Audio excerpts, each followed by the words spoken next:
한 마음으로 이 저녁에 말씀 앞에 나왔습니다. 생명이신 말씀, 진리 되신 말씀 속에 우리가 복된 저녁 되게 하옵소서. 두고 온 가정, 섬기는 교회, 일터를 지켜주시고 보혜사 성령께서 늘 우리와 함께하여 주시옵소서. 예수님 이름 받들어 기도드렸사옵나이다. 히브리서 9장 마지막 절 말씀. 히브리서 9장 마지막 절 말씀.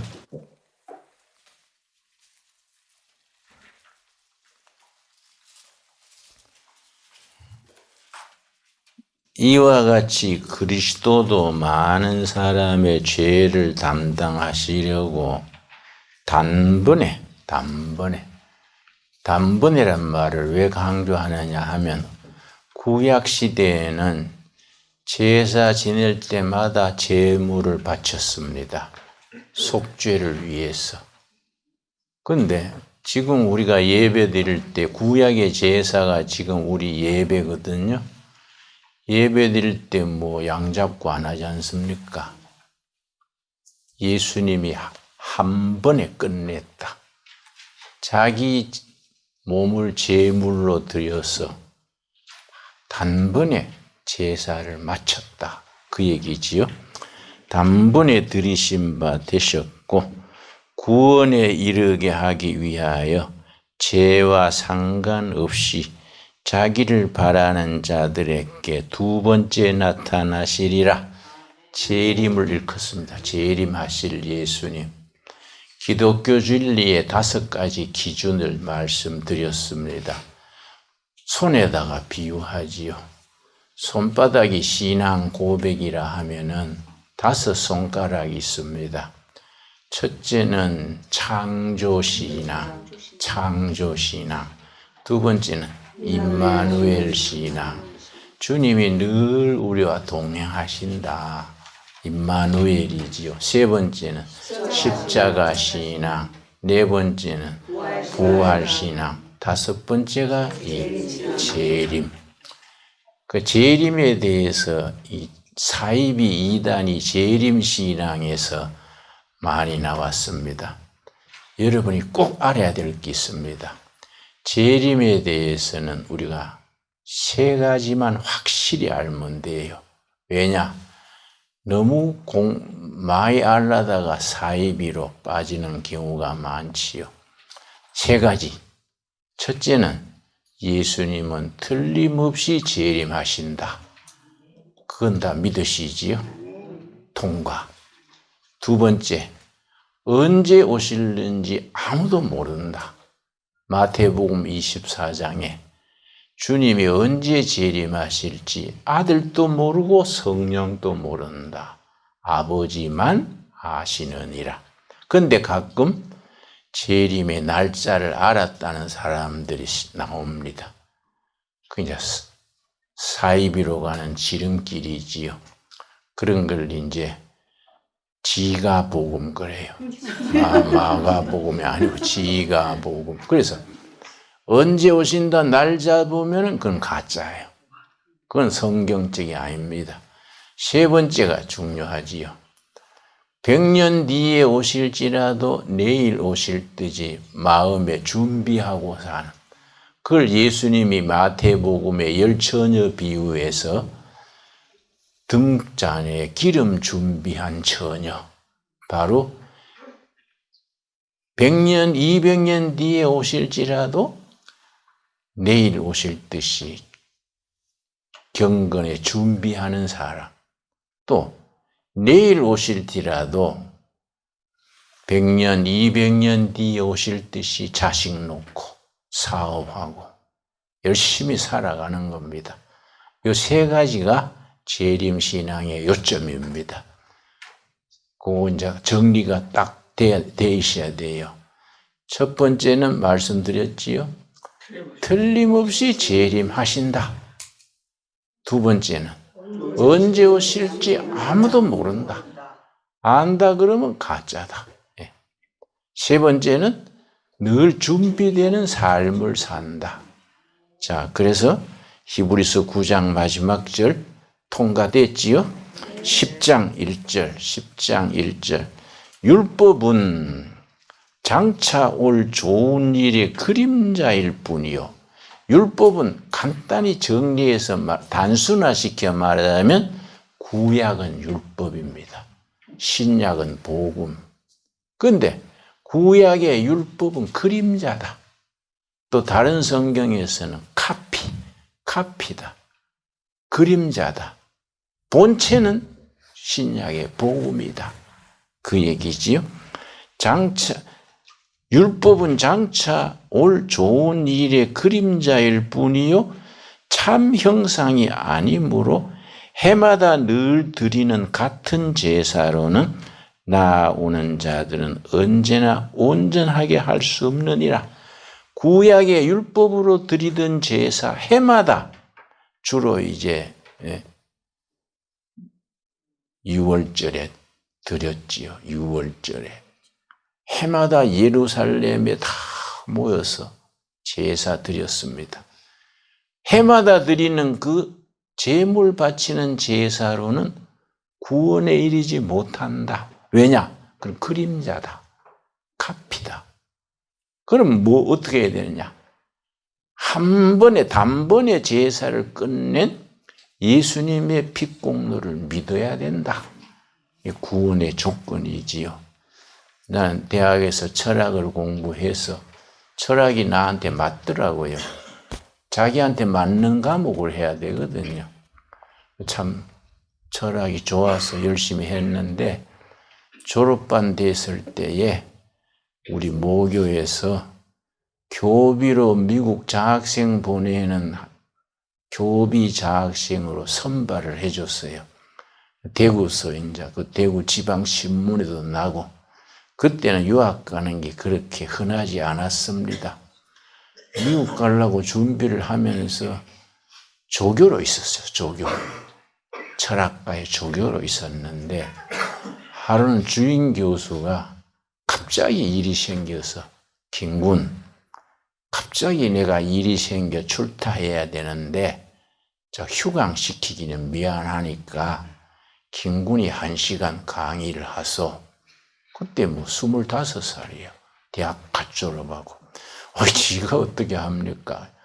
선배로서 후배들한테 이야기하면 되는 거지. 그래서 내가 이제 영문과 철학과 1학년 학생들한테 철학 개론 강의라기보다 이바구지요.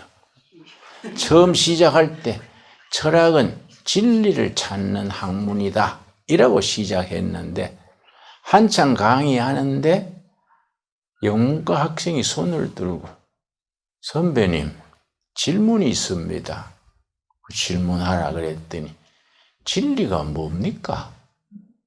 그래서 그건 나도 몰라서 찾고 있다. 그랬더니 모르는 걸 왜 가르칩니까? 수업 마칩시다. 학생들이 확 웃었어요. 모르는 걸 왜 가르치냐 이거예요. 모두 웃었는데 그때는 아직 참 젊은 나이에 그게 마음에 그렇게 딱 꼽히더라고요. 그 말이. 모르는 걸 가르친다. 지금은 내가 25살 풋내기 조교니까 그렇다 치고 미국 유학 가려던 데가 이제 미시간 어바나란 대학이요. 거기 가서 모교에서 보내주는 장학금으로 학위를 받고 모교의 철학 교수로 왔다 치자. 그런데 모르는 걸 계속 가르칠 거냐? 철학을 하면서 내가 아주 정신적으로 골병든 것이 철학은 정답이 없어요.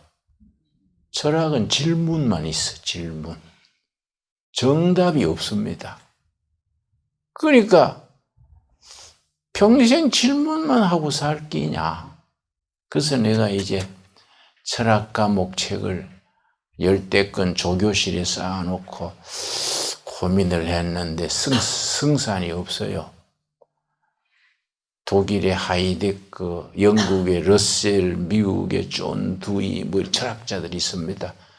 그 사람들 책을 쌓아놓고 내가 여기에다가 내 인생을 투자할 만하겠냐? 내가 확신이 없어요. 그래가지고 내가 방학 되자마자 서울에 와서 좀 방황을 했습니다. 서울역 뒷문이 있어요. 서부역 그래요. 서울역 뒷문이 서부역. 서부역으로 나가면 그 위에 오르막이 있는데 이거 만리동곡이에요. 만리동곡의 꼭대기에 가면은 국민학교가 소위국민학교. 그 담벼락에 앉아가지고 아이스케이크 장사를 했어요. 그 이제 뭔가 좀 방황을 하면서 내 길을 찾아본다 합시고 밀짚 모자 탁 쓰고 아이스케이크 2개 10원 2개 10원 할 때요. 아이스케이크 2개 10원 그러면 이제 학교 마치면 애들이 나오면서 사 먹고 그러는데 그 여름이니까 덥지요. 내 또래 청년이 손수레 니아카의 엿장사 옆방태에 싣고 그 오르막 만리동 고개를 올라오는 거예요. 그러니까 고개가 가파르니까 힘들지요.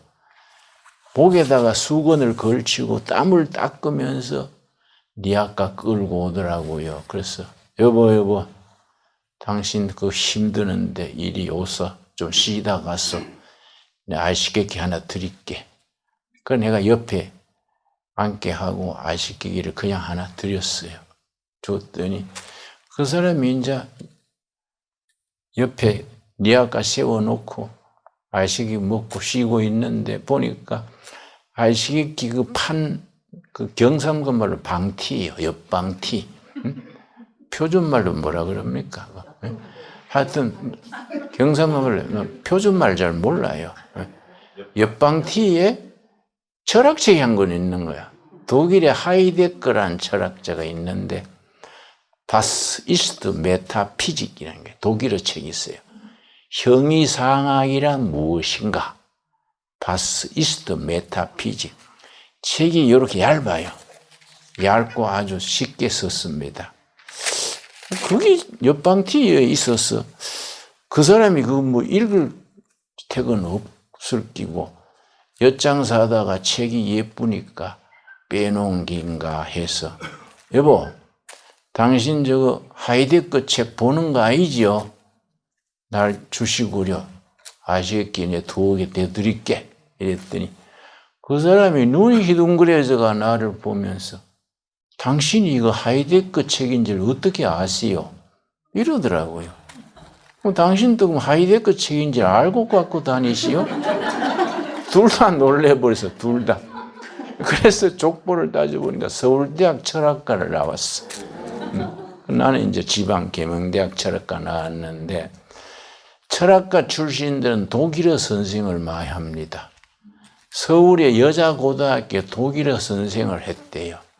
근데 뭐 여학생들이 독일어를 열심히 하겠습니까? 뭐 수업 시간에 떠들고 한눈 팔고 뭐 수업 시간에 여고생들이니까 뭐 화장하고 그래서 그 독일어 정관사에 데르데스 댐댐 디데루 데르딕 나가요. 데르데스 댐댐 델트로 대버려라. 치아버리고 사표 내버리고 자기 부모 유산이 있대. 유산이 있어서 먹고 살만하고 하니까 내가 이 뭐 여학생들 앞에서 데르데스 댐댐 하겠냐? 델트로 대버려라 하고 이제 자기도 체험한다고 엿장사 하는 거야. 엿장사. 둘이가 통했지 이제. 안 그렇겠습니까? 그래가지고 나는 아시기 통하고 그 사람은 또 그 니아까 다 놔둬버리고 너 가져가려면 가져가 버려. 대포집에 가서 대포를 한 잔씩 마셨어. 대포를 마시는데 대포 한 잔 탁 들이키는 아저씨가 기분이 짱하잖아요. 응? 그 한 잔 딱 하면 성령 받는 것보다 빨라요. 안 그렇습니까? 즉각 받지.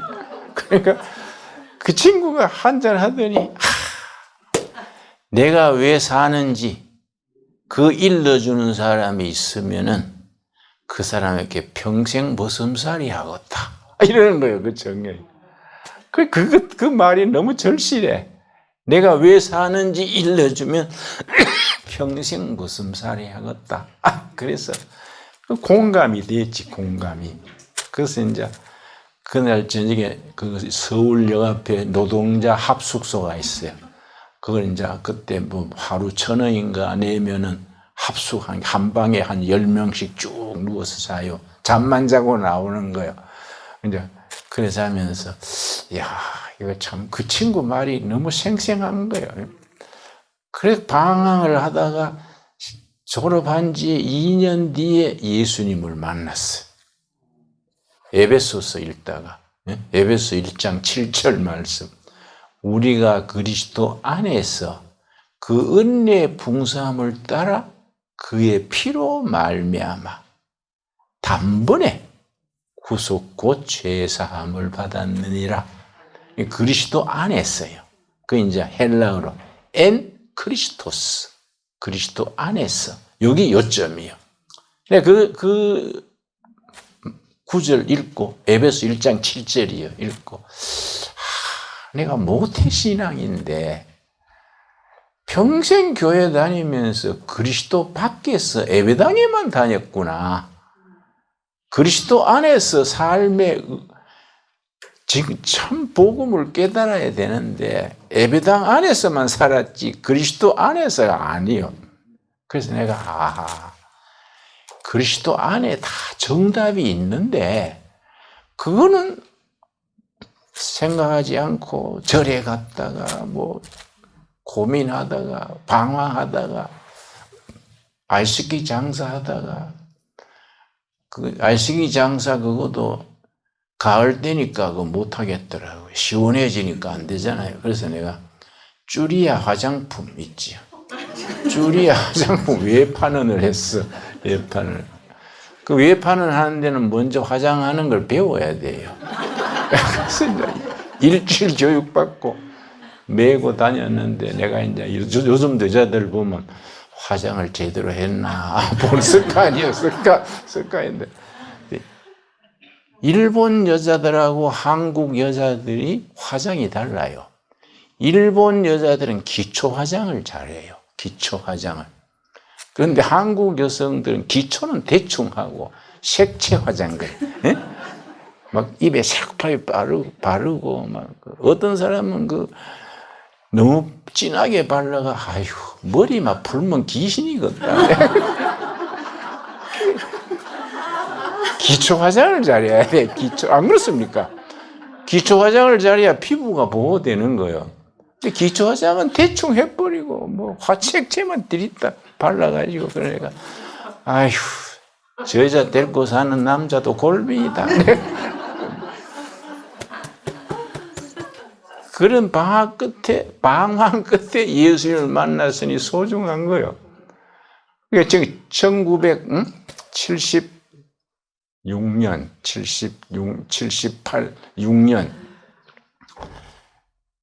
78년 12월 4일 밤이요. 그러니까 예수님을 만나고 구원의 확신을 얻고 예수님이 다 해놓은 걸 내가 모르고 찾아다녔구나. 얼마나 감사한지 막 일어서서 막 감격해가지고 찬송가를 내 죄 사함 받고서 그 찬송가 있지요. 그것 참 복음 찬송이에요.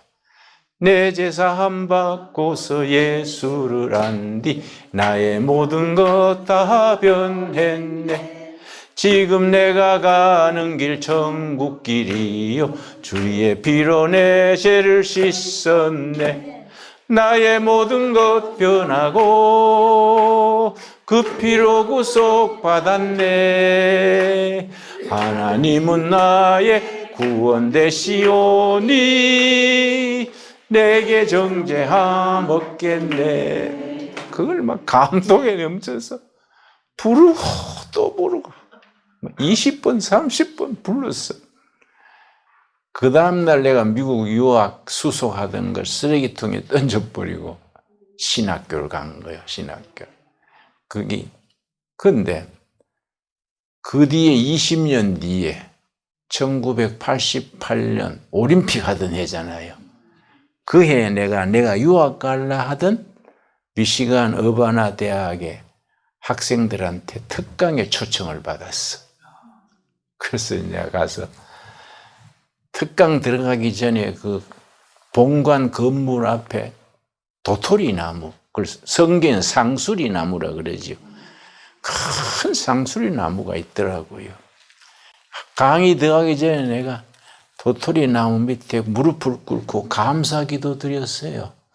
하나님 감사합니다. 내가 20년 전에 철학 공부하러 올라 했는데 예수님 만나고 그 철학은 다 그만둬버리고 내가 전도자가 돼서 이 대학에 공부하러 온 게 아니라 강의하러 와서 감사합니다. 감사의 기도 드리고. 근데 내가 또 영어가 짧잖아요. 이 자습을 해놓으니까 영어 발음이 형편없어.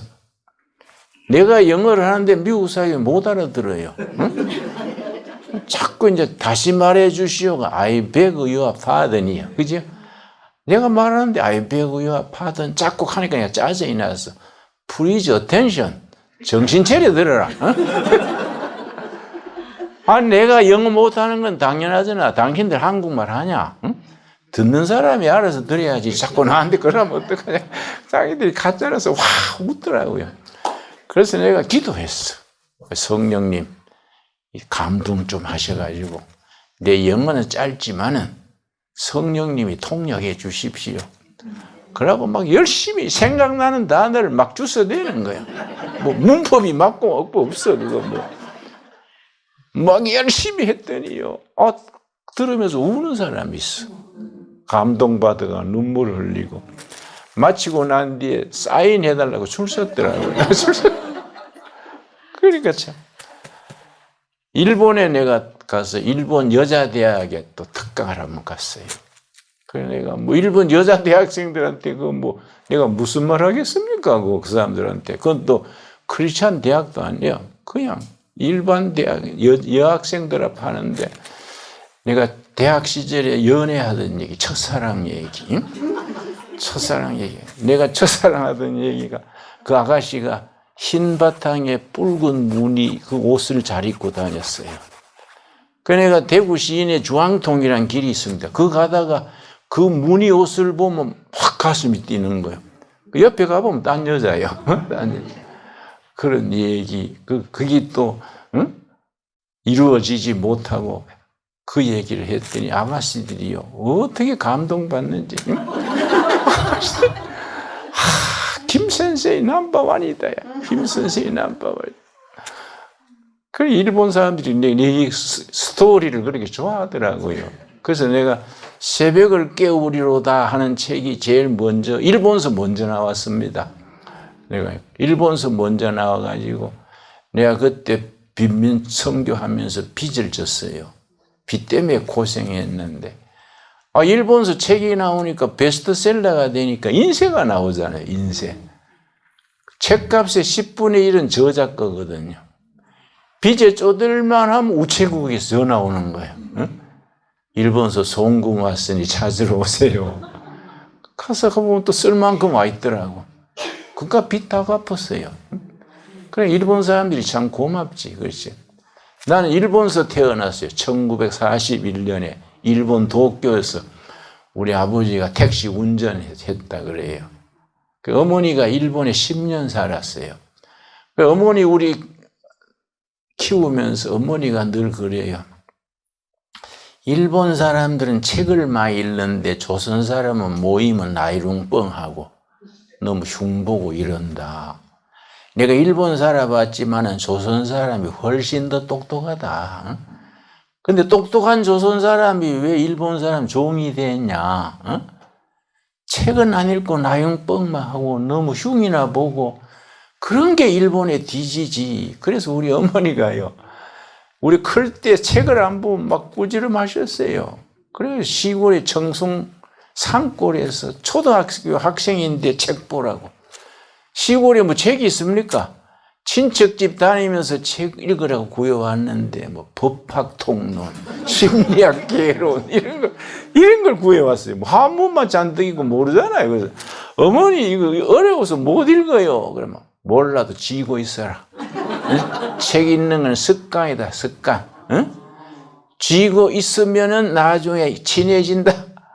지금 또 내가 지금 84살 아닙니까? 손에 책이 없으면 몸에 균형이 안 맞아요. 그 습관이 습관. 책 읽는 게 어머니 덕에 습관이 된 거예요. 어머니가 훌륭하시지요. 근데 실제는 우리 어머니가 초등학교 출신이에요. 초등학교 출신인데 일본의 우찌무라 간조 센시라고 있습니다. 이찌무라 간조 내촌 감사. 우리 아버지와 어머니가 우찌무라 간조 센세이의 성경 공부반에 다녔어요. 그래서 우찌무라 간조 선생이 일본을 성서 위에 그 운동을 했어요. 그러니까 그 제자들이 우찌무라 간조 선생의 제자가 김교신, 함석헌 이 사람들이 우찌무라 간조의 제자입니다. 그 밑에서 성경 공부하면서 조선을 성서 위에 그걸 자기들이 구호를 따가지고 1927년에 일본 유학생들이 하숙방에 모여가지고 성서조선연구회 만들었어요. 그래서 성서조선한 잡지를 냈습니다. 성서조선. 이건 내가 전집을 갖고 있는데 그 사람들은요, 조선을 성경 위에 세워야 독립이 된다. 그래서 성서조선 운동이에요. 이승만 대통령은 외교로 입국해. 이 외교 입국. 김구 선생은 무력이다. 무력. 그리고 안창호 선생은 인격 수련, 교육이다. 교육. 그런데 이제 김교신 선생은 이제 성경, 성서로 민족 정신을 세우고 자주 독립국가를 해야 된다. 북한의 조만식 선생 같은 분은 산업을 일으켰다. 산업. 그래서 우리 독립지사들이 돈을 내가지고 도자기 공장도 세우고 산업을 일으켜야 된다. 우리 독립운동할 때 각자 독립하던 전략이 달라요.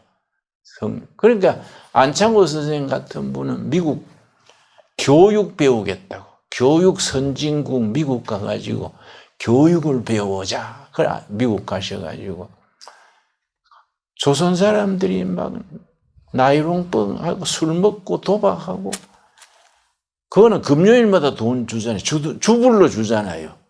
금요일 돈 받으면 술 먹어버리고 노름하고 술 취해가지고 다음 주에는 안 나오고. 근데 그 노동감독관도 일본 사람이에요. 그래도 안창호 선생이 이 백성들의 정신이 바로 서지 않으면 안 되겠다. 그래서 교육 공부하러 갔다가 조선 사람들 찾아다니면서 잔디도 깎아주고 페인트 칠도 해주고 지붕 새는 것도 고쳐주고 찾아다니면서. 그런데 조선 사람들이 도박을 하니까 도박장에 찾아다녔어요. 거기 가서 화투장을 끌어안고 동포들, 우리 조국은 일본에 종살이 하는데 우리 미국까지 와가지고 이렇게 도박하면 되겠습니까? 그러니까 막 도박꾼들이 돈 따위가 눈이 뒤집어지는데 그 말이 들어옵니까? 발로 차고, 이 미치겠냐, 아이가. 발로 차고 때리고 했는데, 그래서 안 되겠다. 그 다음날 장소를 옮기는 거예요. 장소를. 그 안창호가 뭔가 그 친구 못 온 데가 장소를 옮겼는데도 귀신같이 찾아오네. 이마, 이거 신들린 놈이가 이거 어떻게 찾아오냐. 그러던 사람들이 계속 두드러 맞으면 그러니까 감동을 해가지고 그 사람들이 다 예수 믿고 자기 수입의 10분의 1을 독립자금으로 냈어요. 안창호 선생이 그 LA 부근의 오렌지 카운티라고 해서 그쪽에 귤밭이 있었어요.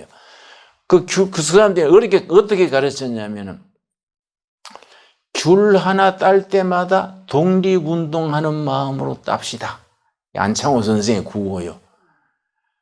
미국 땅에 와가지고 술 먹고 도박하고 귤 한국 사람이 땄는 거는 불량품이 너무 많아.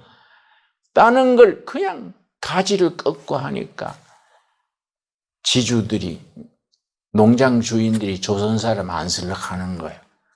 근데 안창호 선생이 다니면서 귤 하나 딸 때마다 독립운동하는 마음으로 땁시다. 그 조선 사람들이 감동돼가지고 달라진 거예요. 그러니까 귤밭 주인이 하루는 조선 노동자한테 너 본국에서 선생이 왔냐? 왜 그러세요? 너가 조선 사람들 달라졌어. 옛날하고는 달라. 본국에서 선생이 왔냐? 예, 왔습니다. 안창호라고 미스터 안이라고 왔습니다. 내가 그 사람 좀 만나게 해주라. 그래서 이제 노동자의 소개로 농장주하고 안창호 만났는데 만나보니까 20대 후반의 젊은 사람이요. 그때 28살인가. 그래서 당신이 민족 지도자냐? 아니 지도자는 아니고 심부름꾼입니다. 둘이 얘기해 보니까 미국 백인 그 귤밭 주인이 감동을 했어. 그래가지고 내가 당신 하는 일을 돕고 싶다. 내가 지원할게. 그럼 미국은 체크, 수표 쓰잖아요.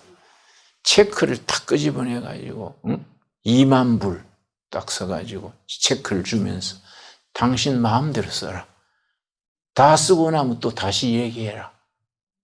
그런데 이제 안창호 선생이 상해에서 열리는 독립협회 회의에 가면서 2만 불 다 안 쓰고 남는 걸 주인한테 갖다 드렸어. 내가 중국에 갈 일이 있어서 남은 돈은 드립니다 하니까 갖고 다니면서 쓰지 왜 그러냐고. 아닙니다. 조선 사람들이 하도 돈에 흐려서 일본의 종이 됐습니다. 정직해야지요. 갔다 와서 필요하면 또 말씀드리겠습니다. 이 우리 선배요, 선배. 안창호. 그런 선배들이 있는데 요즘 와서 나라를 이끄는 사람들이 그런 기본 정신 상태가 없어. 그냥 이게 무슨 장사꾼 몰입이들 비슷하게 뭐 그렇게 하니까 국민들은 총명한데 지도자들이 바르지 못하니까 나라가 겉도는 거예요. 그나마 우리나라를 지탱하는 게 기업가들이 훌륭합니다. 기업하는 사람들하고 이 대학 교수들, 이런 전문인들이 우리나라를 유지하는 겁니다. 근데 이번에 지난달에 7대 기업이 삼성, 현대, SK 7대 기업이 833조를 출연해가지고 첨단 과학 기술을 우리가 도전하겠다. 다 신문에 보도됐지요. 7대 기업이 833조, 미국 돈으로 5,500억 달러예요. 이걸 모아가지고 앞으로 5년간 첨단 기술에 투자해서 기술 선진국으로 우리가 만들겠다.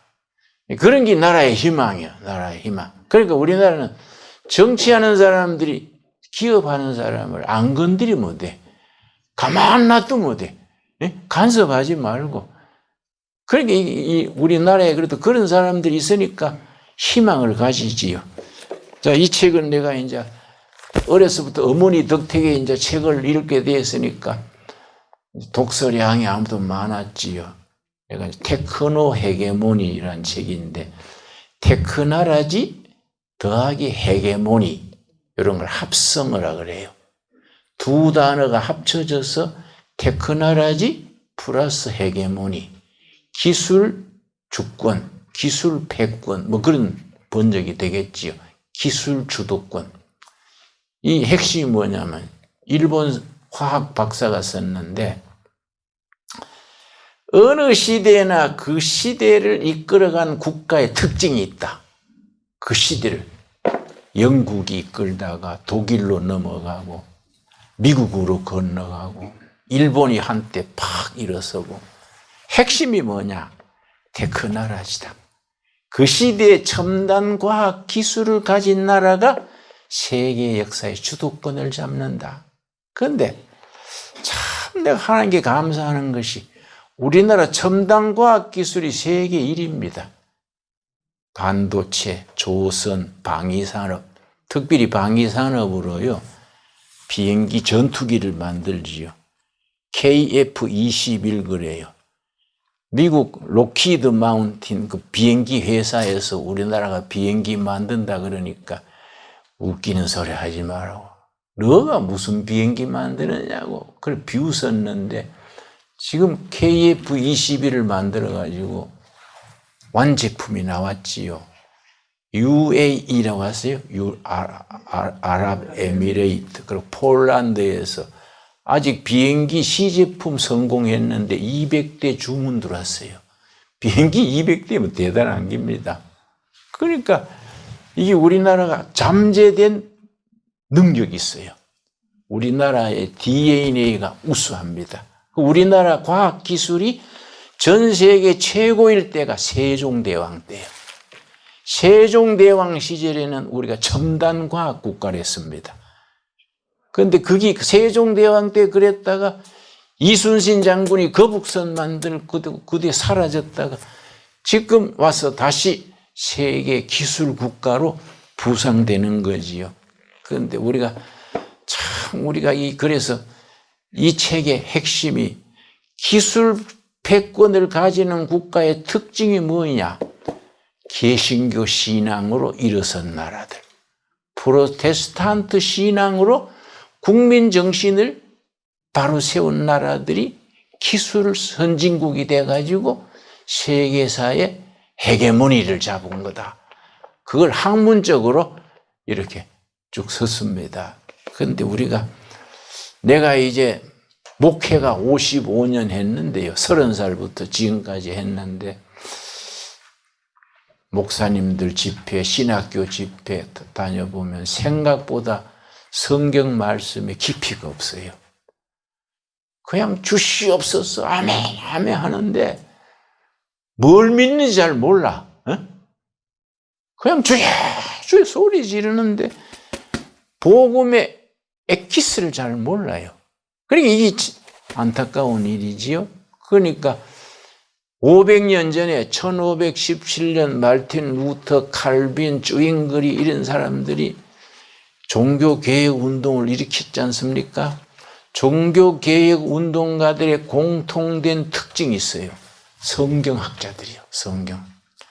성경을 가지고 종교개혁 운동을 일으킨 겁니다. 그러니까 우리가 말씀으로 되돌아가야 되지요. 자, 서론이 길었습니다. 히브리서 10장 우리가 모두 피곤할 테니까 핵심 읽고 마칩시다. 19절 말씀. 그러므로 예수님이 한꺼번에 제사드림으로 구원을 이루셨으므로 그러므로지요. 그러므로 형제들아 우리가 예수의 피를 힘입어 성소에 들어갈 담력을 얻었나니. 왜냐? 이게 왜 나왔냐? 구약의 성막 시절에 제사장은 성소까지 들어가고 대제사장은 지성소까지 들어갔지요. 일반 백성들은 성소에 못 들어갔어요.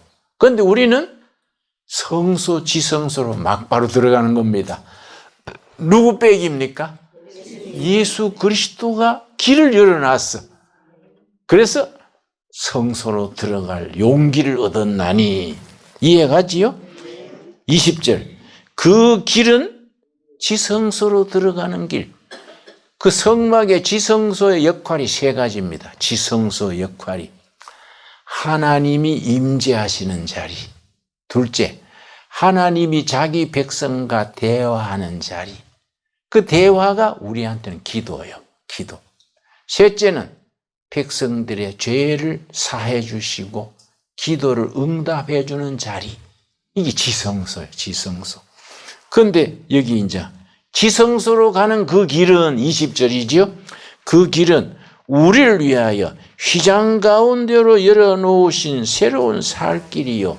휘장은 무슨 휘장이냐? 성소와 지성소 사이에 휘장이 있어요. 휘장이 두껍습니다. 그리고 높아요. 그런데 성소는 8평, 지성소는 4평. 그런 크기예요. 그런데 성소에는 제사장만 들어가. 그런데 지성소는 대제사장만 들어가요. 유대인 달력으로 매년 7월 10일 속죄일이요. 속죄일. 속죄 제사 드리는 때 500명 제사장을 뽑아가지고 그 사람들이 투표로 대제사장을 뽑아. 대제사장은 피를 가지고 지성소로 들어가는 거예요. 그런데 절대 다른 사람 들어가면 죽어요. 그래서 심장마비로 지성소에서 쓰러지면은 다른 사람이 들어가서 끌어내야 되잖아요. 들어가면 죽으니까 발에 끈을 매가지고 밧줄을 매가지고 그래서 혹시 아무 소리 없으면 끈으로 끌어내고 그런데 혹시 지성소 안에서 살아있는지 죽었는지 모르니까 주로 노인들이 뽑히니까 그래서 대제사장 옷 밑에 방울이 달렸어. 밖에서 방울 소리 딸랑딸랑 그럼 살아있구나. 방울 소리가 끝이면 문제가 생겼네 하고 밧줄로 끌어내는 거야. 그만큼 법이 엄했습니다. 근데 그 대제사장 아니고 못 들어가는 지성소인데 우리는 어떻게 들어갔냐?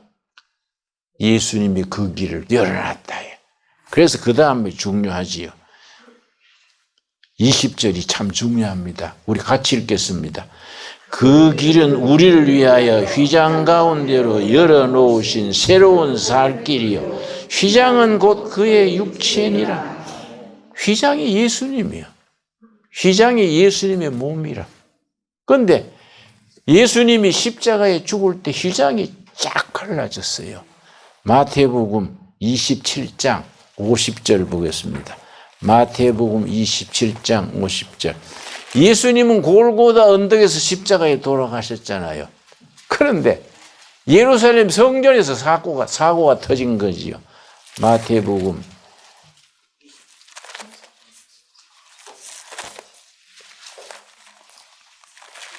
27장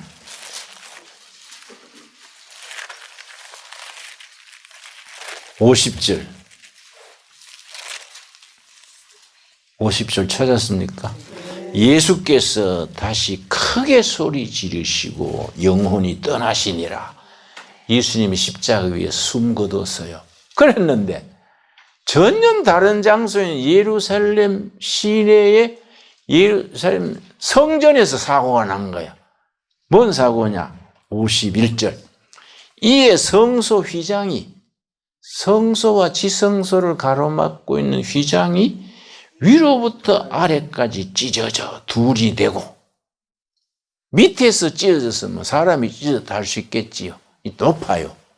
위에서 아래로 쫙 끊어진 거예요. 그 예수님이 십자가에 숨 거둘 때 예루살렘 성전에 성소와 지성소를 가로막는 휘장이 위에서 아래로 쫙 찢어져 가지고 우리가 들어가게 된 거예요. 왜냐? 예수님의 몸이 휘장이야, 휘장. 예수님이 십자가에 죽으실 때 지성소로 들어가는 휘장을 쫙 찢어 주신 거예요. 예수님의 백으로, 핏공로로 지성소까지 통과하게 된 겁니다. 아멘이 됩니까? 여기 복음의 핵심이에요. 그걸 아멘 하면 born again 크리스찬 그래. 아멘 하는 사람들은 예수님의 핏공로로 그 백으로 대제사장밖에 못 들어가던 지성소 하나님 보좌로 통과하게 됐구나. 언제 통과됐느냐? 십자가에 숨 거뒀을 때 휘장이 위에서 아래로 쫙 찢어져서 예수 믿는 사람은 다 통과할 수 있는 길을 열어놨어. 그 휘장은 곧 그리스도시라. 이 말씀 이해 갔지요? 오늘 그 말씀 알면 돼. 성소 휘장이 바로 예수님이다. 그 예수님 백으로 우리가 지성소로 가는 길이 열렸다. 그걸 구원받은 성도다. 그래서 구원받은 성도의 그 길이 어디까지 통과하느냐? 천국 길까지 열리는 거예요. 천국 길까지. 여러분, 언젠가 이 땅에 살다가 천국을 가잖아요. 확신하시지요? 천국 길이 열린 거예요, 우리는. 예수님이 그 길까지 다 열어놓은 겁니다. 언제 열렸느냐? 휘장이 착 찢어질 때 그 길이 지성소로, 천국으로 열려버린 거지요. 그런 감격을 가지고 신앙생활 할 수 있게 되기 바랍니다. 우리가 또 낮에 열심히 프로그램 했으니까 그렇게 마칩시다. 우리 기도하겠습니다. 하나님 감사합니다. 우리로 하여금 성소를 지나 지성소로 가는 길을 주님이 십자가에 피 흘려서 확 길을 열어놓은 것 감사합니다. 믿습니다. 그 길은 주님이 열어놓으신 길이요, 은혜의 길이요, 천국까지 열리는 길인 줄로 믿고 감사드립니다. 예수님 이름 받들어 기도드렸사옵나이다. 아멘. 하늘에 계신 우리 아버지여, 이름이 거룩히 여김을 받으시오며 나라 임하옵시며 뜻이 하늘에서 이룬 것 같이 땅에서도 이루어지이다. 오늘날 우리에게 일용할 양식을 주옵시고 우리가 우리에게 죄 지은 자를 사하여 준 것 같이 우리 죄를 사하여 주옵시고 우리를 시험에 들지 말게 하옵시며 다만 악에서 구하옵소서. 나라와 권세와 영광이 아버지께 영원히 있사옵나이다. 아멘. 좋은 밤 됩시다. 네, 감사합니다.